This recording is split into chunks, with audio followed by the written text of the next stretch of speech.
Hello friends, welcome back to my channel. আমি আজ আবার একটা নতুন ভিডিও নিয়ে এসে গেছি তোমাদের কাছে। কেমন আছো তোমরা? আশা করি ভালো আছো, সুস্থ আছো। আজকের ব্লগটা থাকছে একটু অন্যরকম।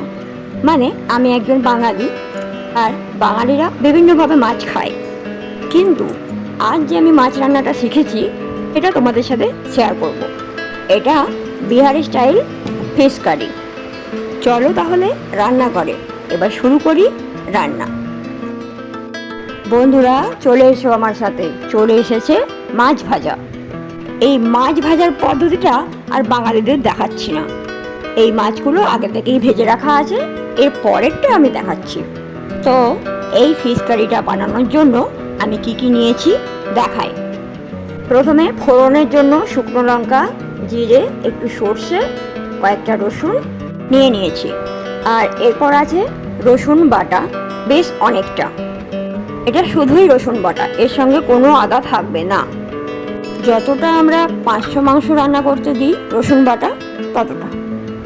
আর থাকছে একটুখানি সর্ষে বাটা, আর নিয়েছি কাঁচা লঙ্কা, টমেটো আর ধনেপাতা। এবার কড়াইয়ে তেল গরম করতে দিয়েছি, আর তারপর আমি ফোড়নগুলো একে একে দিতে থাকবো।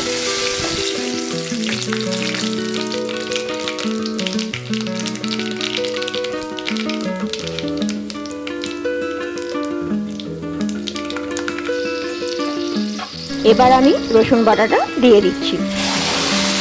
এবার শুধু রসুন বাটাটা কিছুক্ষণ কষে দেবো, আর তারপরে দেব একটুখানি সর্ষে বাটা।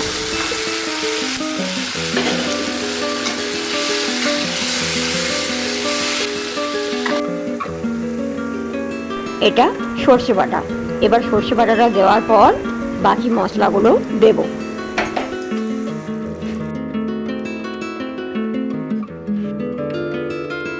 এবার আমি এর মধ্যে দিচ্ছি হলুদ, লঙ্কা আর জিরে গোলমরিচের গুঁড়ো, একটুখানি ধনে গুঁড়োও দিচ্ছি। এবার এটা অনেকক্ষণ কষতে হবে, যতক্ষণ না পুরো শুকনো শুকনো হয়ে যাচ্ছে। এবার আমি দেব টমেটো কুচি আর কাঁচা লঙ্কা কুচি।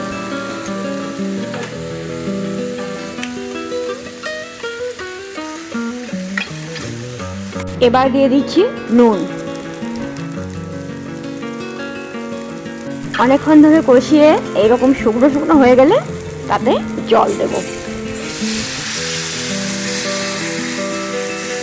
এবার কিছুক্ষণ ফুটবে, ততক্ষণে তোমাদের যদি এই ভিডিওটা ভালো লাগে তাহলে একটা লাইক করে দিও, আর শেয়ার করে অন্যকে দেখার সুযোগ করে দিও। আর চ্যানেলে যদি নতুন হও তাহলে সাবস্ক্রাইব করে দিও। এবার ভেজে রাখা মাছগুলো ঝোলের মধ্যে দিয়ে দিচ্ছি।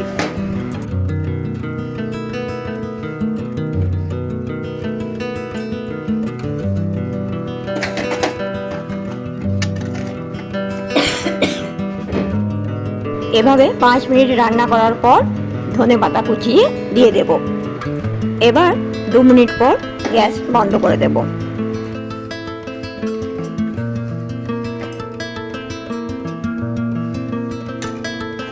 দেখো বন্ধুরা, দেখে তো বেশ ভালোই মনে হচ্ছে, খুব টেস্টি হবে, তবে খাওয়াতে তো পারছি না। আমি চাই তোমরাও তোমাদের বাড়িতে একদিন মাছ এইভাবে বানিয়ে খেও, তারপর বলো কমেন্টে কেমন লেগেছে। আমি এই রান্নাটা একজন বিহারি বন্ধুর কাছ থেকেই শিখেছি। প্রথমে খেয়েছিলাম, খুব ভালো লেগেছিল, তাই আমি শিখলাম আর তোমাদের সাথেও শেয়ার করে দিলাম। কেমন হলো অবশ্যই জানিও। আমি কিন্তু আর লোভ সামলাতে পারছি না, তাই তাড়াতাড়ি আমি ভাত নিয়ে বসে পড়ছি। আজ এখানেই শেষ করলাম। Tata, thanks for watching.